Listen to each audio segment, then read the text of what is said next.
فيلم عليا الطرب بالثلاثه. انا ما كملتش السؤال، اتفضلوا. لا لا لا لا, لا هو تسرع. بطولة مين؟ ما اعرفش. استنى بس، هو كده اكيد خسروا وعملوا حاجه. لا لا لا لا استنى بس المفروض. طب استنى، بطولة يعني؟ انا ما قلت، ما انا ما كملتش. بتدوس ليه؟ حل بقى تصرف. طب مخرج انت ليه دوست يا ابني؟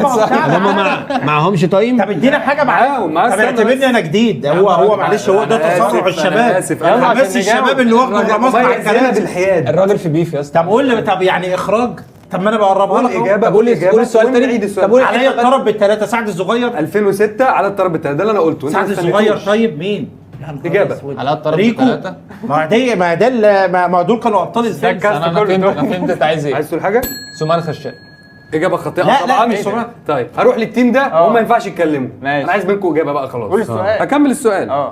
في عيد الفطر 2006 كان في دور العرض فيلم علاء الطرب بالثلاثه. اذكر فيلمين كمان في دور العرض. يا سلام، انت تمام قلت سمان خشاب. يعني دي كانت فيلم لوحدها.